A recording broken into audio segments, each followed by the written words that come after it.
estas mesas redondas que se celebrarán aquí mismo a las 7 de la tarde, el día 20 de junio, y que se titula Los esfuerzos por una transición ecológica, la visión empresarial. Adelante, nos damos tiempo. Bueno, pues, en primer lugar, por supuesto, muchas gracias a todos por los asistentes, ¿no? Por haber venido a estas mesas redondas. Yo voy a empezar por mí, para que nos sepan.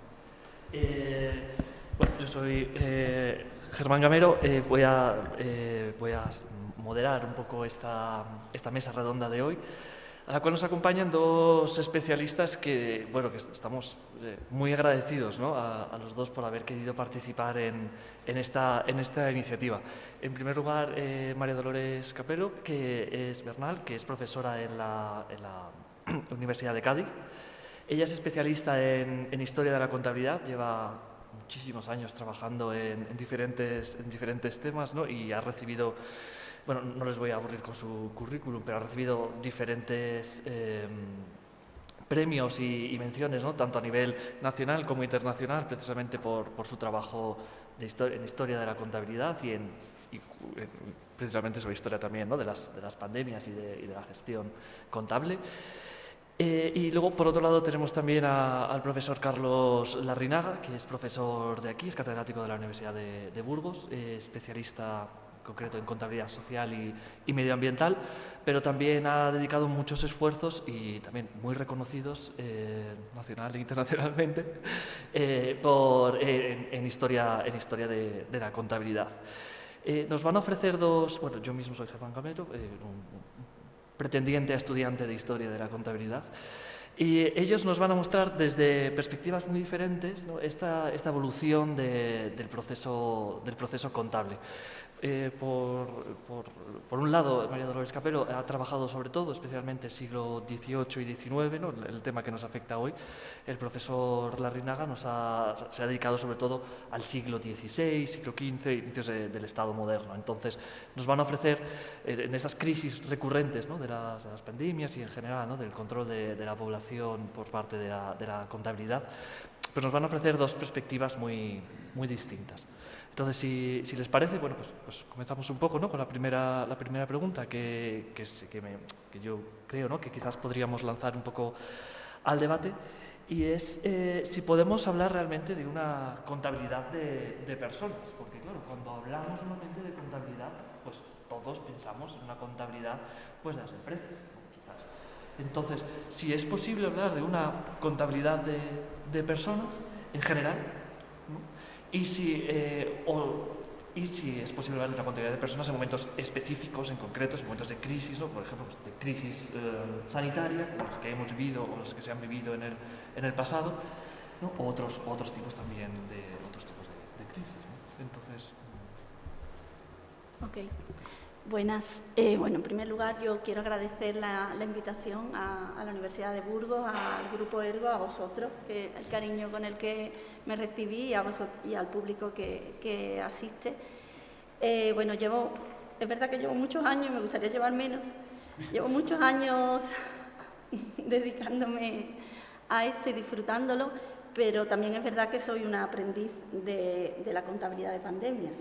Mi aproximación es la humilde aproximación a la epidemia de 1800 de fiebre amarilla que se padeció en Cádiz. Entonces, bueno, voy a aportar lo que me ilumina la investigación que he realizado en esa documentación. Entonces, traigo aquí algunas fotos, algunas imágenes para ilustrar un poco lo que yo me encontré y tratar también de responder a ver si lo consigo. Esto no me gusta cómo sale.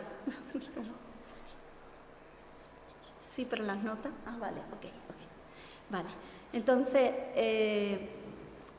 bueno, sí que existe, sí que la contabilidad ayuda, o el conocimiento contable, la analítica contable, la manera de pensar de los contables, ayuda a disponer de una información sobre la población, ¿vale? Y entonces hablaríamos del concepto de censo.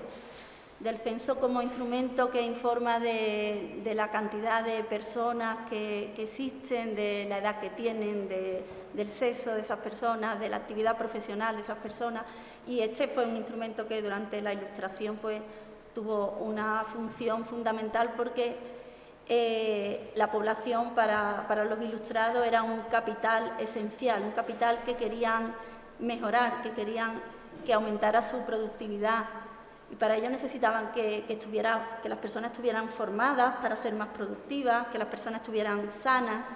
Entonces, la medida en la que la contabilidad pues, puede captar, puede ayudar a acumular esa información, a ordenarla, a presentarla, a comunicarla, pues en ese sentido colabora, ¿no?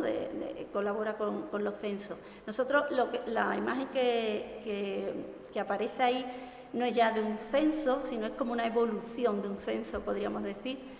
Es un documento que se preparó en Cádiz en 1800, una vez que terminó la epidemia de fiebre amarilla, ¿vale? Hablamos de una epidemia de fiebre amarilla, pero que se podría equiparar perfectamente al COVID que hemos padecido, porque era una enfermedad desconocida en Cádiz en ese tiempo, una enfermedad pandémica de las zonas tropicales de África y de América, pero que en España era desconocida y que había venido en un barco desde América hacia Cádiz, que era la capital del comercio con América, ¿no?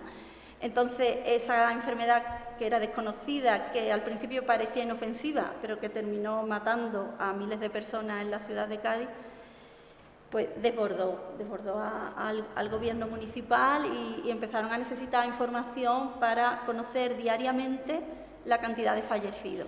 Conforme se le iba de las manos esta enfermedad y los médicos no sabían cómo tratarla, ¿no?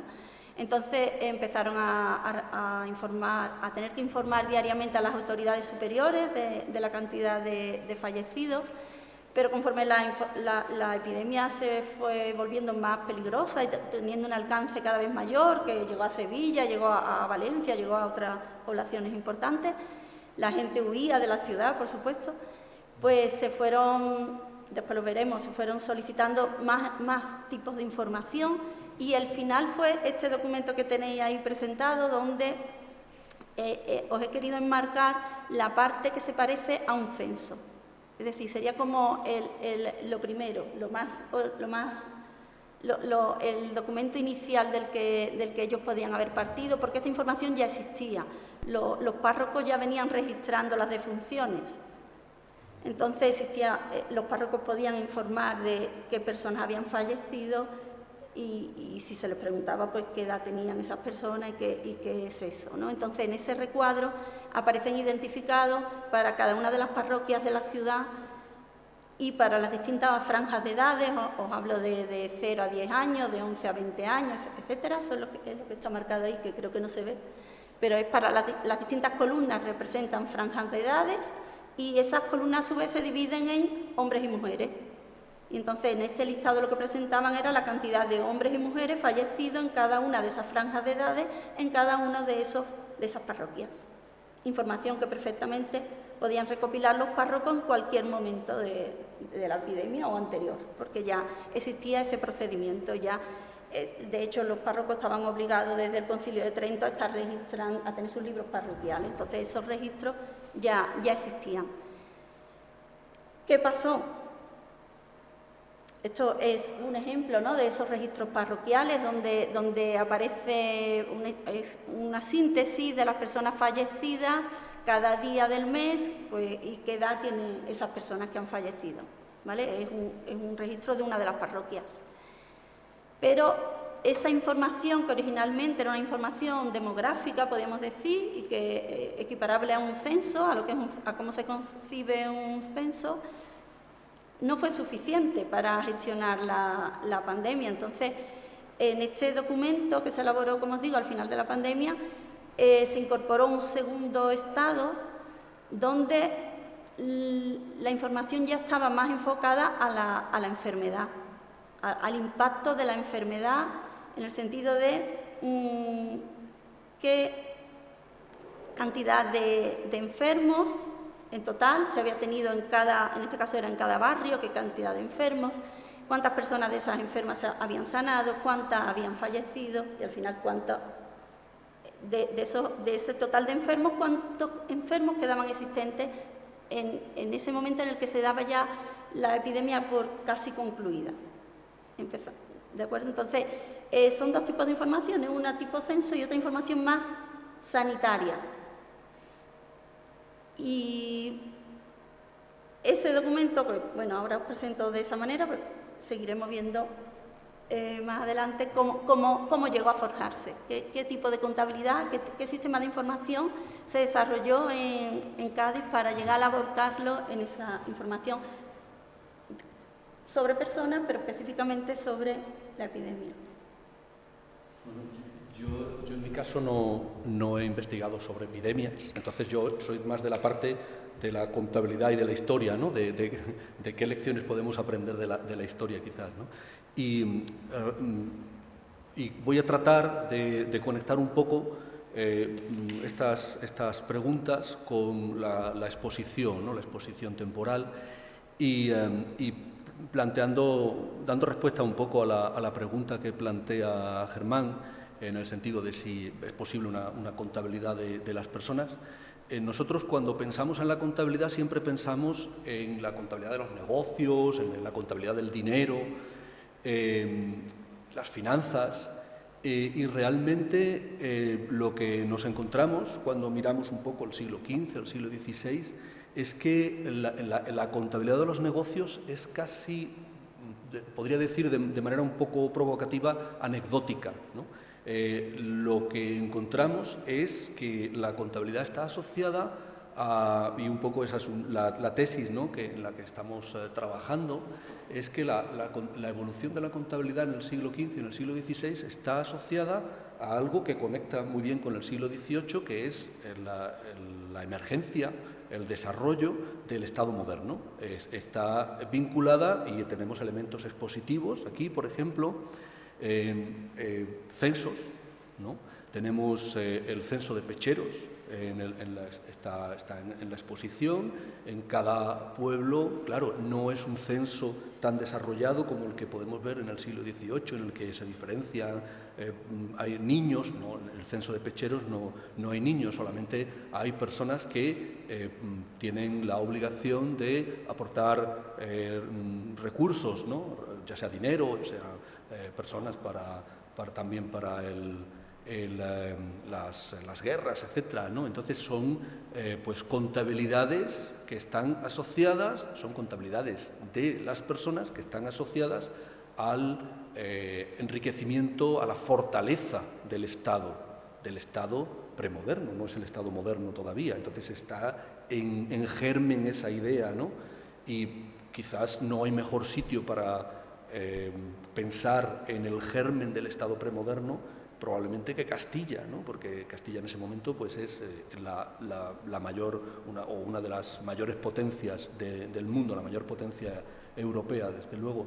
Y luego también nos encontramos, podemos ir al siglo XVI también, nos encontramos, por ejemplo, con otro elemento expositivo que es el Tratado de Cuentas de Diego del Castillo. Tratado de Cuentas que se hace por mandato del rey. Se hace para que los súbditos del rey, para que todas las personas que habitan, ¿no? en esa monarquía, tengan una rendición de cuentas apropiada, ¿no? Es un tratado que se dirige a todos los que administran bienes ajenos, no para que se desarrollen sus negocios, no se trata tanto de que desarrollen sus negocios como de que florezca digamos, el orden interno dentro de la monarquía y florezcan los recursos que de nuevo van a dar poder a la monarquía y van a hacer un Estado, ¿no? El Estado premoderno lo van a hacer fuerte frente a otros Estados, ¿no? Para que se imponga ese Estado frente a otros Estados con los que habitualmente pues entran en conflicto.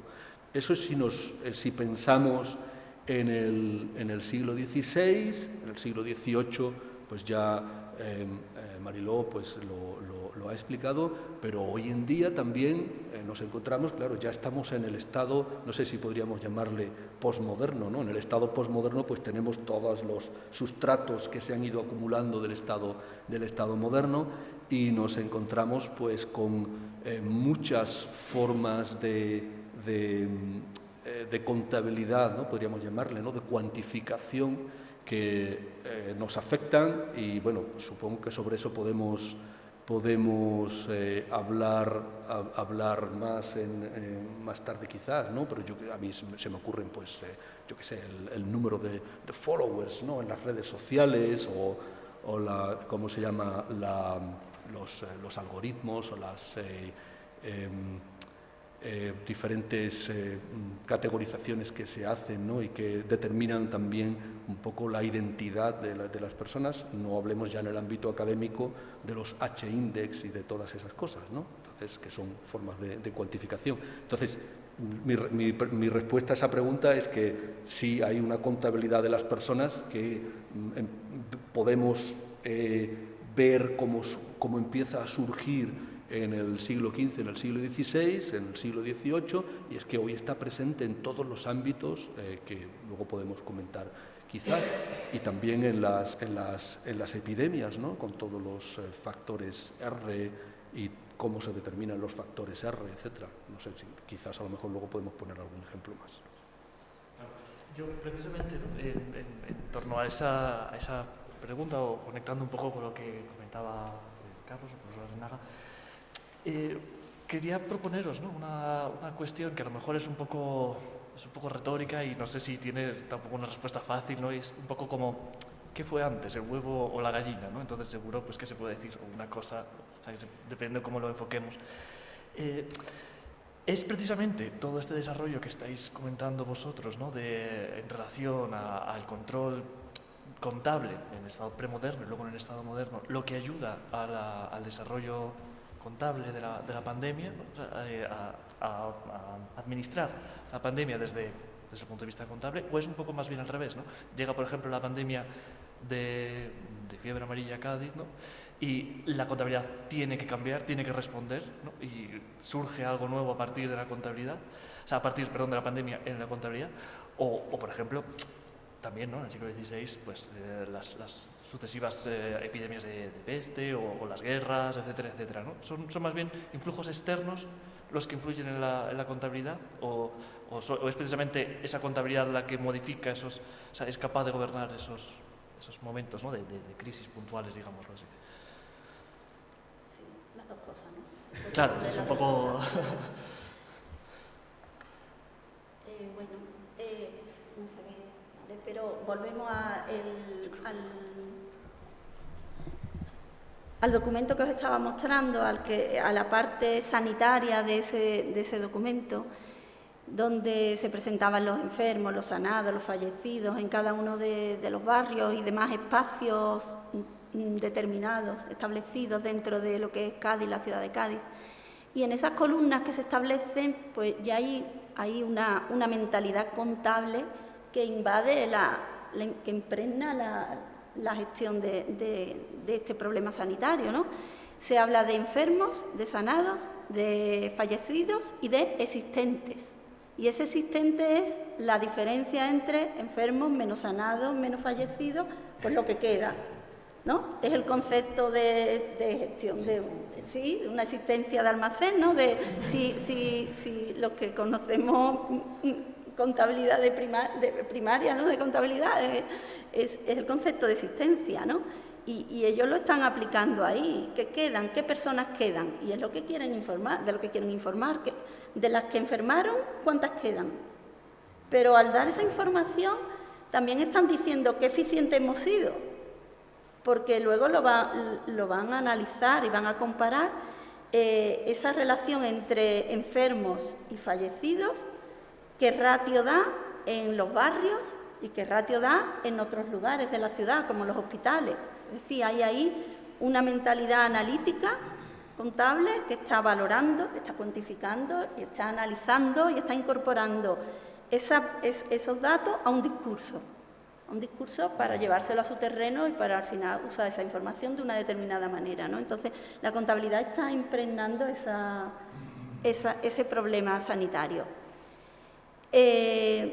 Igualmente, en la parte de la población, la parte que se refiere a la cantidad de fallecidos, la información que era recopilada por los párrocos, con esa flechita lo que he querido representar es que esos datos se llevan luego a un discurso, que es el que está abajo, metido en el recuadro inferior, donde se dice pues qué cantidad de mujeres han fallecido, qué cantidad de hombres han fallecido, es decir, se compara, los datos contables se convierten en una verdad que luego se permite establecer comparaciones y permite decir pues qué franja de edad dentro de los hombres ha sido la más atacada por la que más fallecidos ha tenido y qué franja de edad dentro del colectivo mujeres ha sido la más perjudicada, ¿no? Entonces, los datos, con esa mentalidad contable, los datos se consideran, se comparan, se mueven hacia lugares diferentes y se pueden obtener conclusiones a partir de ello y construir una verdad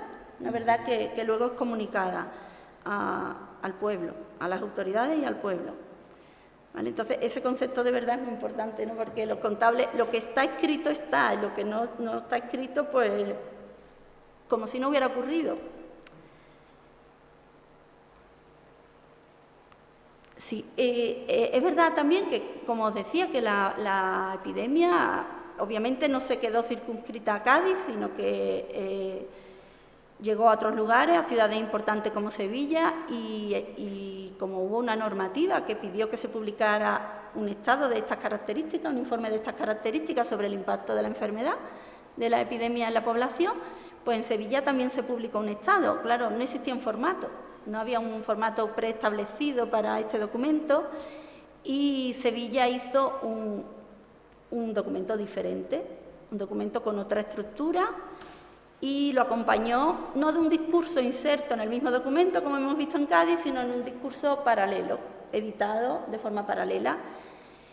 ¿Y qué ocurrió? Bueno, pues que este informe se publicó antes el de Sevilla que el de Cádiz, y lo que aparece metido en el recuadro son los datos respecto a enfermos, sanados y fallecidos que os comentaba que se habían presentado también en Cádiz, pues se presentaron también para Sevilla, de otra manera, pero existía esa misma diferenciación de datos. ¿Qué hicieron en Cádiz? Pues que vieron los datos de Sevilla, los movieron, ¿no? Cogieron esos datos, los compararon con los datos de Cádiz y lo utilizaron en su discurso político, podríamos decir, ¿no? En el discurso del gobierno municipal, para decir, bueno, que nosotros tenemos mejores calles, una ciudad más fresca, y hemos tenido un ratio de mortandad inferior al observado en Sevilla. Entonces, los datos, una vez que existen, se convierten en verdad y se utilizan para el discurso, y eso es algo que los contables pues, pueden hacer porque tienen esa técnica, ¿no? Eso es lo primero, ¿no? Que si el huevo o la gallina, pero claro, ¿qué pasa también? Que la epidemia también hace que la contabilidad se adapte y exista una contabilidad, pudiéramos decir, que se parece a la contabilidad de los negocios, ¿no? La contabilidad económica, le he llamado económica por distinguirla de poblacional o de sanitaria, ¿no? Pero en el sentido de que está manejando lo que serían hoy euros, ¿vale? Que están manejando reales de vellón, está en términos financieros, pero que habla de médicos y boticarios, ¿no? Y que está queriendo comunicar pues que ha habido personas que han colaborado, arriesgando su vida, han colaborado con la epidemia, porque no todo el mundo colaboró con la misma intensidad. Pudiendo hacerlo, no todo el mundo colaboró. Entonces, ponerlo en el libro de contabilidad era dar un testimonio que perduraría sobre quiénes de verdad se habían quedado y habían colaborado, con qué cantidad de recetas, en qué barrios habían estado presentes, cuándo habían dado la receta por un valor inferior al coste, etcétera. Si habían ido a la cárcel a ayudar, si habían ido al hospital. Entonces, la contabilidad también hizo ese papel de, aun conservando ese rasgo financiero, de informar en términos financieros, estaba hablando de las personas y estaba construyendo una identidad, ¿no? Como decía Carlos, una identidad solidaria. Estaban ahí colaborando con la gran obra de curar a los enfermos de Cádiz. Pues esa es la gran pregunta, ¿no?, que nos hacemos en contabilidad. Digamos que la forma de entender habitual la contabilidad es que la contabilidad refleja una realidad, ¿no? Hay una realidad y la contabilidad, nosotros, pues yo que sé, los negocios o el Estado, representamos financieramente lo que allí hay, lo que allí acontece. Pero los pensadores, los investigadores en contabilidad cada vez pues, están poniendo más de manifiesto que la contabilidad tiene ese papel de construcción, ¿no?, de modificar de alguna manera esa realidad. No solo la representa, sino que al representarla la modifica de alguna manera. Entonces, en esa pregunta está, digamos, ese doble concepto de la contabilidad. Por un lado, la contabilidad, digamos, pues se ve influida por la epidemia porque la epidemia hace que evolucionen los métodos, etcétera, pero al mismo tiempo, pues todos somos conscientes de que si no tenemos información sobre algo, eso no existe, ¿no? Yo pensaba en el ejemplo de la gripe española, ¿no? La gripe española, ¿por qué es gripe española? Pues porque aquí había información, no estábamos en guerra, teníamos información, los medios de comunicación daban datos sobre esa gripe, ¿no? Al contrario de lo que ocurría en otros países en los que había censura por motivo de la guerra, entonces pues allí también había gripe, pero no se le había puesto nombre, ¿no? Entonces, eso digamos que ejemplifica, ¿no?, esa idea de que aquello a lo que no se le ha puesto un número, aquello que no se conoce no existe, ¿no? Aquello que no se ha representado, como se dice en la literatura en contabilidad, aquello que no está inscrito, no existe. Pero al mismo tiempo la contabilidad es siempre imperfecta, ¿no? Siempre representa mal las cosas, siempre se queda a mitad de camino y cuando nos encontramos ante una catástrofe de este tipo, pues se empieza a experimentar, ¿no?, como estaba describiendo ahora muy bien Mariló en el caso de Cádiz. Y ahí pues nos encontramos con ejemplos también, pues por irnos al siglo XVI, ¿no?, nos encontramos con la contabilidad del sector público en la que se introduce la partida doble, ¿no?, porque tienen esa idea de que con la partida doble van a resolver las finanzas de la monarquía, pero realmente pues la partida doble todavía nos cuestionamos si es aplicable al sector público, ¿no? Y entonces a finales del siglo XVI Torregrosa pues introduce la partida doble en las cuentas de Felipe II y bueno, pues durante unos años se llevan los libros por partida doble, pero al cabo del tiempo se termina por abandonar ese proyecto. Entonces los acontecimientos también hacen que la contabilidad vaya evolucionando y luego también una cuestión que a mí me parece muy importante, aunque no sé si quizás eso tiene que ver más luego con las consecuencias, es que esa representación, esa construcción de la epidemia o de cualquier realidad, al final tiene consecuencias morales, ¿no? Y tiene consecuencias, tiene efectos sobre lo que está representando, ¿no? Yo no sé si eso a lo mejor, ¿no? Luego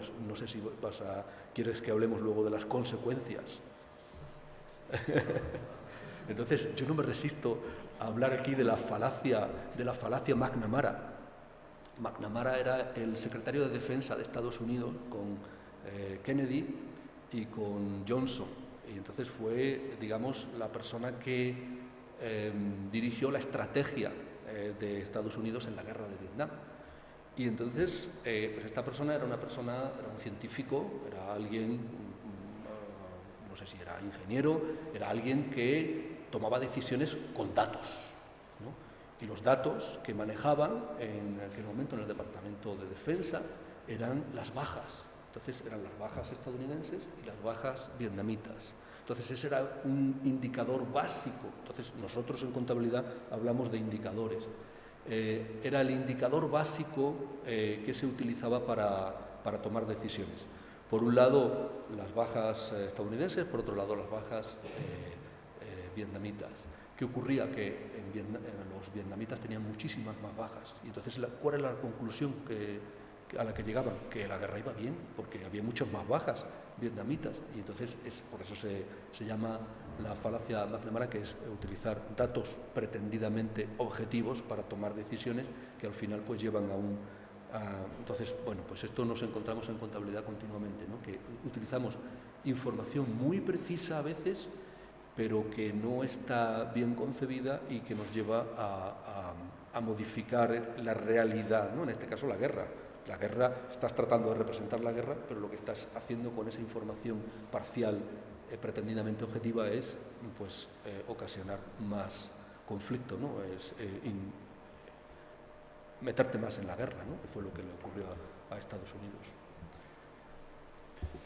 Yo sí, también un poco aprovechando ¿no? este pie, ¿no? Quizás estaría bien, ¿no? Si por esa representación de la realidad o de formación, ¿no? De la realidad también, si nos pudierais comentar un poco mínimamente, ¿no? O sea, estamos viendo que la contabilidad, pues eso está mucho más allá de los negocios, la podemos encontrar en diferentes lugares, pero claro, para gente, para darnos cuenta en nuestro día a día, ¿no? O sea, para cómo se materializa eso, vale, pues sí, yo veo mi cartilla, veo mi extracto bancario y entiendo, sí, muy bien, esto es mi contabilidad y tengo que ahorrar más. Bueno, vale. Pero, ¿qué otras maneras, ¿no? de manifestar esa realidad tiene la contabilidad que la podamos ver en nuestro día a día o bueno en la gestión, ¿no? de la pandemia o en general de la contabilidad un poco más social, ¿no? ¿Qué instrumentos aparecen en vuestras investigaciones, ¿no? que a lo mejor bueno pues no es una cuenta, pero o sea, no es exactamente pero nos permite adentrarnos, ¿no? En ese papel de la contabilidad, ¿no? Yo sí que era algo que me gustaría por aterrizar también un poco, ¿no? La gente que pueda un poco visualizar con otros ejemplos quizás, con otras... Sí, registros más concretos, ¿no? De la propia, Sí, pero de la sí, propia epidemia. sí, en este caso, por ejemplo, ¿no? De la epidemia, sí. Bueno, en el caso de Cádiz es que estamos, claro, muy situados, ¿no? En un contexto específico, en un lugar, en un momento. Y allí confluían que era una ciudad que debido al comercio, a la cantidad de flujo mercantil que existía, pues concentraba una cantidad de personas dedicadas al comercio pues, muy numerosa. Y entonces acumulaba un bagaje mercantil y contable muy importante. Junto a eso que teníamos, pues que además se había creado en Cádiz el primer colegio de cirugía a mediados del siglo XVIII y era una institución que era referente en toda España y que luego se crearon en Madrid y en Barcelona a imitación de esa institución se crearon, ¿no? Entonces se acumulaba mucho conocimiento contable y conocimiento sanitario. Todo eso en una olla, ¿no? Donde ocurrían muchas cosas. Entonces nos encontramos con que cuando irrumpe la epidemia y se empieza a detectar que va a ser un gran problema para la ciudad, hay un cirujano que participando en una tertulias que entonces durante la Ilustración eran muy comunes, donde se solían compartir pues, las noticias políticas y todas las corrientes, ¿no? De pensamiento que existían, pues este cirujano, participando en una de esas tertulias, donde también había un eclesiástico, compartió su manera de pensar de qué tenía que hacer Cádiz para conocer mejor la evolución de la enfermedad. No era nada nuevo, lo que él propone no es nuevo, se estaba haciendo desde la Edad Media en otras ciudades europeas, pero él lo manifiesta, el eclesiástico lo escucha y le pide que lo ponga por escrito. Y entonces este señor redacta un informe donde establece una serie de pautas a seguir, medidas sanitarias, pero también medidas relacionadas con medidas de tipo registrales, ¿vale? Él pone pone por escrito que es necesario que los médicos vayan tomando nota de la cantidad de enfermos, sanados y fallecidos que hay cada día.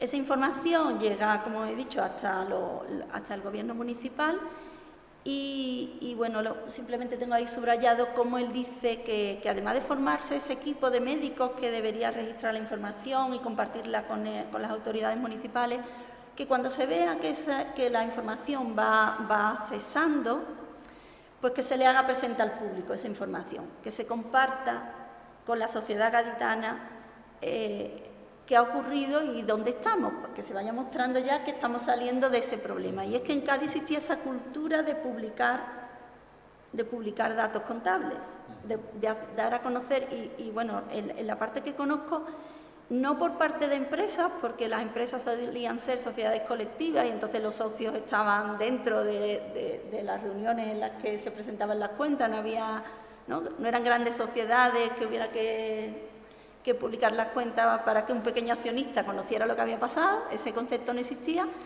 pero sí que en las entidades caritativas que existían en Cádiz, pues empezaron a publicar información. Entonces existía ya una tradición de publicar información, de difundirla en las iglesias, por ejemplo, en las parroquias, difundir información sobre los donativos recogidos, su origen y cómo se invertían.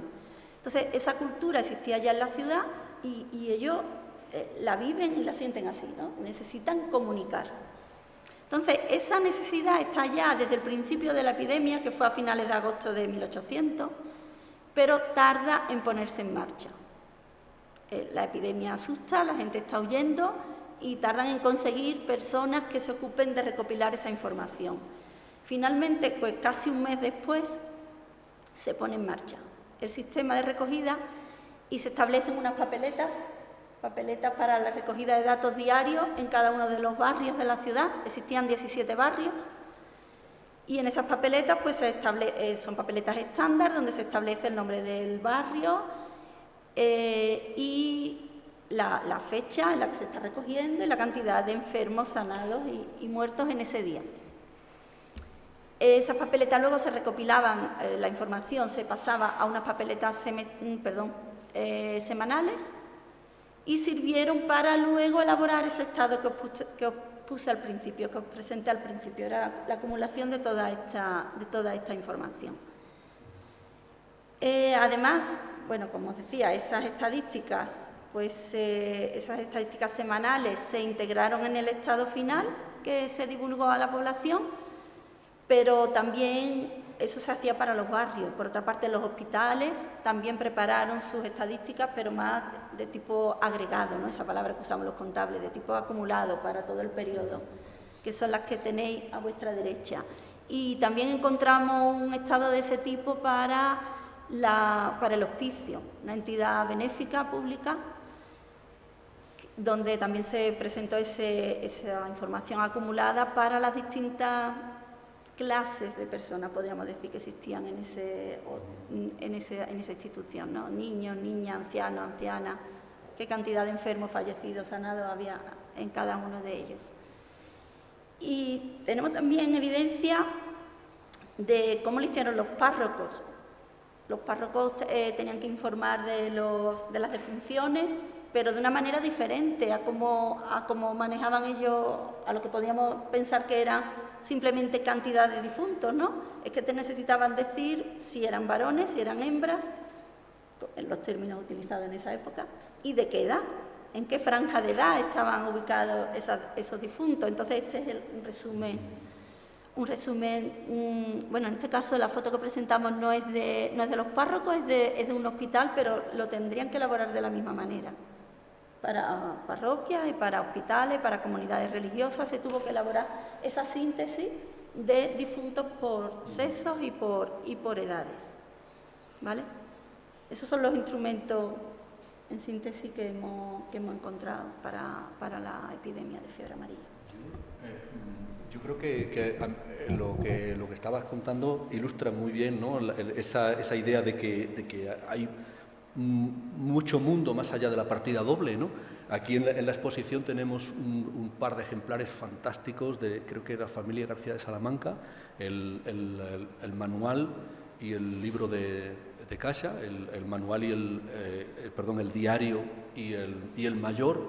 Entonces, digamos que en el siglo, si no, vamos al siglo XVI, son dos ejemplares que están en el archivo de la Diputación y que nos muestran cómo era la contabilidad de las compañías de comerciantes de ese momento, pero que curiosamente, de nuevo, pues nos llevan a la razón, ¿no?, de por qué se lleva esa contabilidad. Y esa contabilidad se lleva porque la monarquía, de nuevo, tenemos el Estado premoderno, ¿no?, la monarquía estaba preocupada por la fuga de metales preciosos que salían de España. Y entonces, pues dictó dos pragmáticas en el 1549 y 1551, obligando a los mercaderes a llevar la contabilidad por partida doble. Y realmente la partida doble que encontramos de los mercaderes responde a razones de Estado. Y entonces, con esa idea, ¿no?, del fortalecimiento del Estado, siempre la contabilidad, toda esta contabilidad que estamos viendo, trata de fortalecer a los individuos, a las personas, pero porque fortaleciendo a esas personas, ¿no?, curándolos o haciendo que tengan mejores negocios, al final terminan fortaleciendo al Estado, terminan fortaleciendo a la monarquía del siglo XVI o a la monarquía del siglo XVIII, y esa es una idea central en esa época moderna. E igual que se hace con esos libros de partida doble, ¿no?, esa contabilidad por partida doble de los mercaderes durante el siglo XVI, también se hace a finales del siglo XV, cuando se obliga a los mercaderes a llevar contabilidad, por partida simple todavía, ¿no?, pero se les obliga a llevar la contabilidad para poder recaudar los impuestos, ¿no? Y entonces los mercaderes a partir de ese momento tienen la obligación en Castilla, que es también un caso muy interesante, ¿no?, porque en Castilla en esa época pues encontramos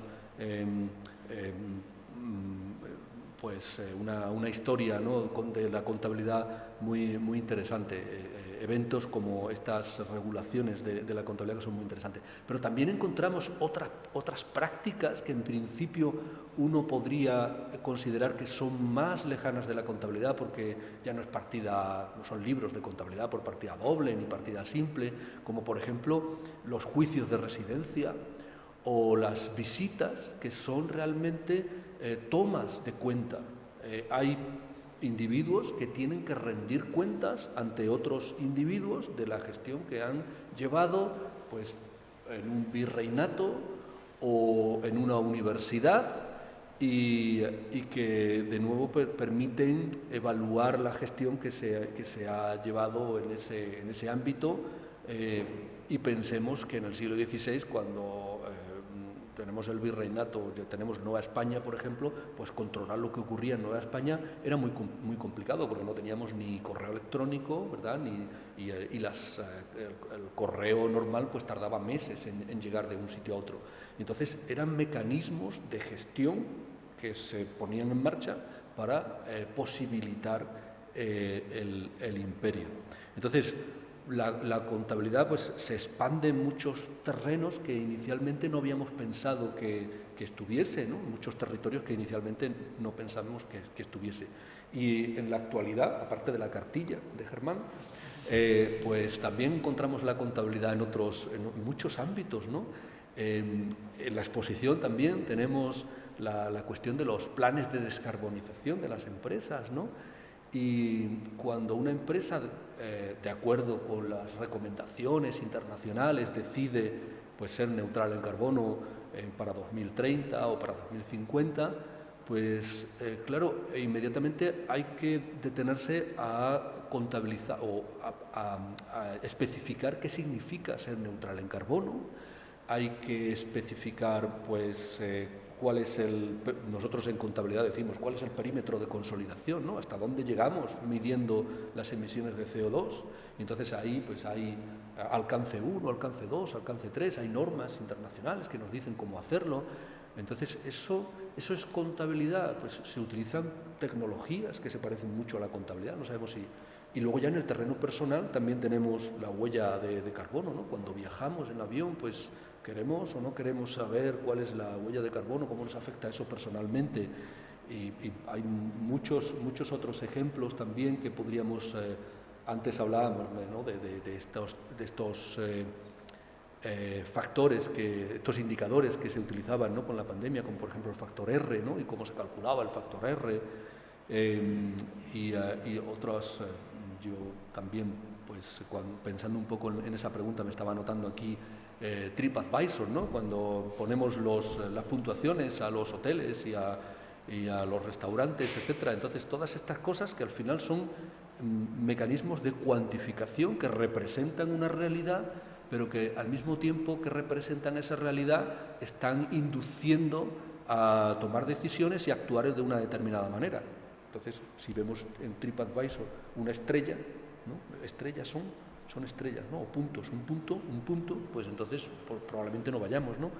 Y, en fin, pues el problema al que ahora nos enfrentamos es en qué medida nosotros controlamos esas cuantificaciones, o esas cuantificaciones vienen dadas por algoritmos, ¿no?, ahora por la inteligencia artificial y todas estas cosas, ¿no?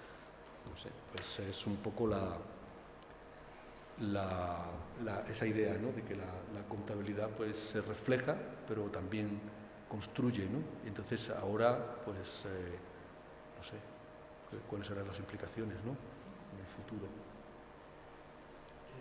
Bueno, yo creo que nos habéis propuesto, ¿no?, muchas cosas en las que pensar, ¿no?, y otra manera diferente de ver también la contabilidad. Yo solo voy a hacer una pregunta muy breve, porque, bueno, para dar también un paso al público para que pregunte quizás, ¿no?, que ellos, lo que suscita esta mesa redonda, o con preguntas que venían a lo mejor de casa, ¿no? Pero bueno, simplemente yo, porque habéis hablado, con José Bernal y luego también Carlos, de diferentes agentes, ¿no?, que están actuando. Por ejemplo, la ciudad, ¿no?, es muy importante en un determinado momento. Yo, claro, yo pienso en las enfermedades en la Edad Media, ¿no?, o en el siglo XVI, y pues aquí me voy al Hospital de la Concepción, ¿no?, claramente, o al Hospital de San Juan, que son instituciones que son, pues, propias de la ciudad. Pero, sin embargo, también tenemos la dimensión del Estado, ¿no?, por otro lado. Entonces, simplemente os quería preguntar muy brevemente, para no tampoco dejar un poco de espacio al público, eso, ¿no? ¿Cuál es vuestra impresión, ¿no?, cuál es el papel de lo municipal en todo ello, ¿no?, teniendo en cuenta que también, bueno, vamos a tener ahora unas elecciones municipales, no es que le vayamos a dar una receta a nadie, ¿no?, de nada de lo que tiene que hacer, pero son preocupaciones que también pueden estar, ¿no?, presentes ahora, con las elecciones a vuelta de la esquina. Bueno, yo, en el caso de Cádiz, es que utilizó la municipalidad, utilizó el discurso contable, utilizó lo calculado o lo contado, lo utilizó en su beneficio absolutamente. Partía de un informe que ella conocía, que era el informe publicado por la ciudad de Sevilla, donde yo creo que Sevilla cometió un error al redactar ese informe, porque él reconocía que no tenía datos exactos. El discurso decía que no tenía datos exactos sobre la cantidad de mujeres que habían fallecido y la cantidad de hombres que habían fallecido. Cádiz en ningún momento reconoció ningún error en la información que comunicaba. Su contabilidad, sus contables eran sabios y utilizó esa contabilidad para construir una verdad y comunicarla y darse valor a la gestión municipal, que fue el discurso que se construyó. Entonces, ese informe de Sevilla, pues, fue donde no aparecían datos de hombres ni de mujeres ni edades, y que luego en la parte escrita, pues, argumentaba que es que no tenía datos exactos. En el caso de Cádiz, como os he comentado, pues se construyó un discurso donde se decía: tenemos estos datos y estos datos son especialmente buenos en el caso de los barrios, no en el caso de los hospitales, no en el caso de las comunidades religiosas, no, en el caso de los barrios, que son los que la municipalidad ha gestionado. Con sus fondos, con sus donativos, les ha ayudado, les ha repartido comida, les ha repartido medicamentos, y la tasa de mortandad es muy inferior en los domicilios a la tasa que se ha calculado para otros lugares, que era lógico, porque en los hospitales era el lugar al que se iba a morir. Pero ellos lo pusieron por escrito y lo convirtieron en una verdad que se comunicaba, se imprimieron de estos 600 y pico de ejemplares y se repartieron por la ciudad y se dio a conocer también a las autoridades superiores. Entonces lo aprovecharon totalmente en su beneficio el discurso. Fue un discurso mucho más, como os decía, mucho más político, mucho más demográfico, mucho más ilustrado que el discurso que construyó Sevilla, que era más demográfico, más sanitario. En Sevilla se enfocaron en los estados de la epidemia, dividieron la evolución de la epidemia en 3 fases y contaron cómo se había padecido, qué cifras se había tenido durante cada una de las fases. Entonces, la concepción de este documento fue mucho más, entiendo yo, mucho más pensada en Cádiz. Con la misma información se elaboró, se organizó para poder explotarla y poder presentarla de una forma favorable a los que pagaban este documento, que era la autoridad municipal. Y además, paralelamente, nos encontramos en el archivo diocesano un documento que fue el pie para el inicio de esta investigación, que es el estado de muertos, le llamo yo, donde tenían día por día los fallecidos, desde una fecha concreta en la que empiezan a computar hasta mediados de noviembre. Esta misma información es la que se había manejado en Sevilla y se presentaba en el estado de Sevilla, pero en el de Cádiz no se presentó. En vez de presentarlo así, se presentó por franjas de edades y sexos. ¿Por qué no se publicó? Pues no sabemos, pero es verdad que lo que no se publica, como decíamos antes, lo que no se publica pues no trasciende y puede ser muy verdad, pero si los demás no la conocen, pues no parece verdad. Y así quedó. Parece, con la evidencia que manejamos, parece que quedó así, sin pasarse a imprenta y no se repartió. Y bueno, así se utilizó por la ciudad de Cádiz la información, de esa manera. Y esta podía ser una falacia que hubo allí, porque los muertos, en este documento salían más muertos que en el otro. El total de fallecidos era mayor en este documento que en el que se publicó y repartió por la ciudad, y quizá por eso no se repartió, porque iba en contra de su verdad. Entonces, así ocurrió. Yo, muy brevemente, por comentar algo, quizás a lo mejor, por lo que yo he estudiado, en el siglo XVI, pues digamos que la ciudad tampoco es consustancial, ¿no?, con el Estado moderno, o sea, es central la ciudad con el Estado moderno. Entonces no sé si realmente tiene un papel diferencial. Lo que sí creo que es muy importante es pensar en el espacio, ¿no? No la ciudad como un ente aparte, sino la ciudad como espacio y como pues centro donde se controla la información, ¿no?, como forma de poder. Entonces, bueno, pues eso probablemente nos llevaría a otra discusión, pero creo que son las 8 ya, ¿no? Sí. Vale, lo dejamos aquí. Sí, yo creo que quizás si alguien del público tiene alguna pregunta, alguna cuestión, bueno, pues de los mayores expertos, ¿no?, en España que hay sobre este tema, los tenemos hoy aquí, ¿no?, reunidos, pues por aprovechar esta oportunidad, ¿no? Yo te quería preguntar, Mario, después de estudiar una de las escuelas de ¿has encontrado algún paralelismo con la epidemia de COVID en el sentido de que igual en algún momento has visto cómo se daban datos más neutrales, como podía ser Sevilla, mientras que en otros casos los datos tenían, en este caso, una inversión? ¿Te ha surgido así una analogía? Bueno, yo no me he puesto a considerar de forma... He manejado las noticias que todos hemos manejado y nunca sabremos la verdad de las cosas, creo yo, ¿no? Es verdad que los registros, yo comentándolo con un amigo médico, bueno, es un director gerente, ¿vale?, a nivel de gestión, me decía, dice, es que nosotros empezamos llevando los registros igual que hemos trabajado aquí, es decir, manualmente. todas las noches anotaban los enfermos que diagnosticaban de COVID. Ya luego se pasó a un sistema informatizado, pero que por ahí se habrán perdido muchísimos datos. Por ejemplo, yo recuerdo, ¿no?, que había días en los que no llegaba información, en el caso del COVID, ¿no? Había un día en la semana, no sé si era el domingo o era el lunes, en el que no llegaba la información.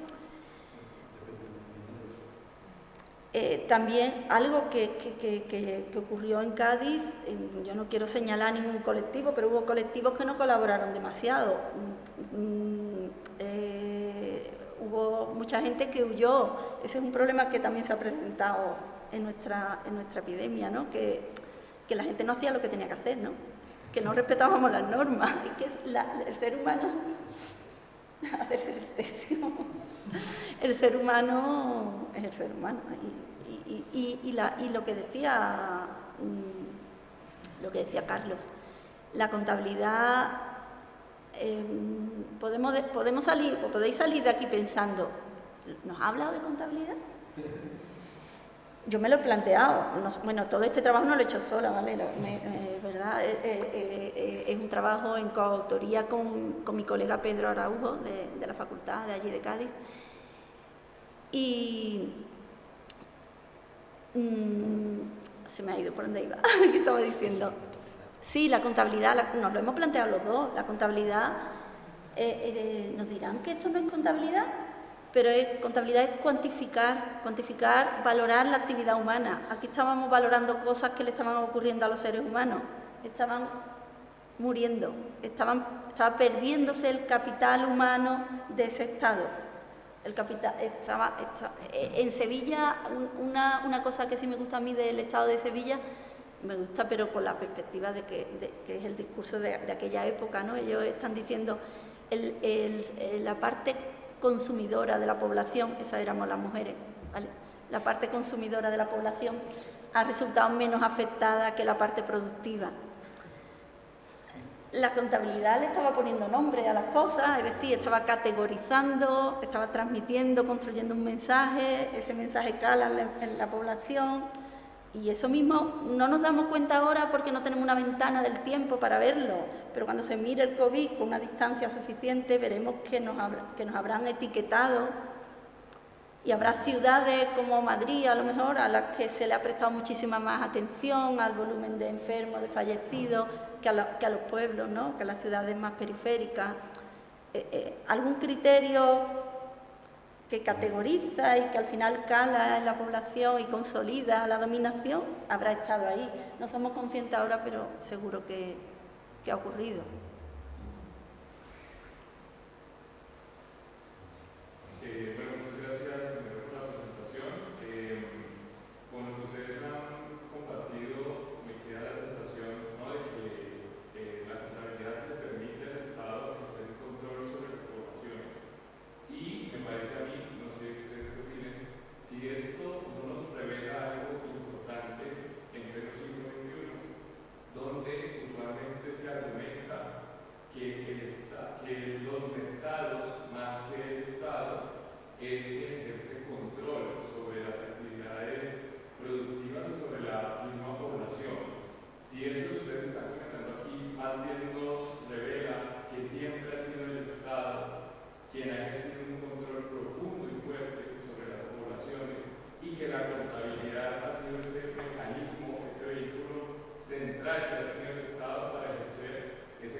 Vamos a ver, yo lo que diría a ese respecto es que el mercado, como lo entendemos hoy, ¿no?, es algo que no existía durante, pues eso, del siglo XVI, siglo XVIII, no estábamos hablando del mismo sistema económico, evidentemente, y que hoy en día probablemente pues muchas de estas observaciones que estamos haciendo serían trasladables al ámbito no ya del mercado, sino al ámbito de las empresas, de grandes corporaciones que actúan casi como mercados, ¿no?, que regulan, o sea, no son corporaciones que regulen los estados, sino que son ellos los que regulan las diferencias que existen entre países, ¿no? Y entonces estábamos hablando, por conectar un poco, ¿no?, con lo que estábamos hablando acerca del espacio, ¿no? Hay empresas cuya cadena de suministro pues cubre todo el mundo prácticamente, ¿no?, y que fabrican en un sitio, distribuyen en otro sitio, venden en otro sitio, y que pues regulan las diferencias entre los países. En lugar de ser los países los que regulan su actividad, ellos son los que regulan las diferencias entre países y pues llevan la producción a los países que tienen peores normas laborales, más bajos costes salariales. Y claro, ahí se plantea también un problema de contabilidad, ¿no? Y de hecho, bueno, pues es algo que se estudia y es algo que está en el debate de los informes de sostenibilidad acerca de cómo elaborar indicadores sobre esas realidades, ¿no?, cómo representar esas realidades y cómo utilizar técnicas contables, ¿no? Antes me refería, ¿no?, al perímetro de consolidación que le llamamos en contabilidad, ¿no?, o los límites, ¿no?, las fronteras de los informes de sostenibilidad. Entonces, bueno, pues es algo que probablemente pues hoy la realidad es diferente de la realidad que teníamos. O sea, yo creo que la evolución histórica no hace que todo cambie radicalmente, sino que se van superponiendo, se van segmentando, ¿no?, realidades. Entonces tenemos lo del Estado, es verdad, o sea, sigue pasando, pero ahora tenemos otras realidades que se han superpuesto a esas realidades, ¿no? Yo qué sé, pues la inteligencia artificial, ¿no?, ahora también, ¿no? Pero desde luego los mercados y las grandes corporaciones tienen un papel muy importante que jugar en el futuro y utilizan esto, ¿no?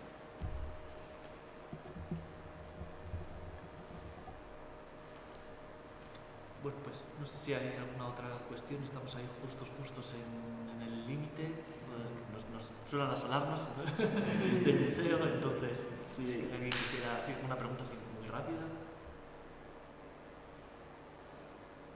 Bueno, pues entonces nada más. Muchísimas gracias a todos por su presencia y de nuevo a los dos conferenciantes, ¿no?, por haber estado hoy aquí. Y nada, les emplazamos entonces a vernos el próximo 20 de junio en torno a la transición energética y esa visión que dan también las empresas, ¿no? Volvemos un poco a la actualidad, que es también como empezamos todo este ciclo de conferencias, bueno, de mesas redondas, perdón, que hemos intentado hacer un poco un arco y bueno, les esperamos a todos el martes 20 a las 7.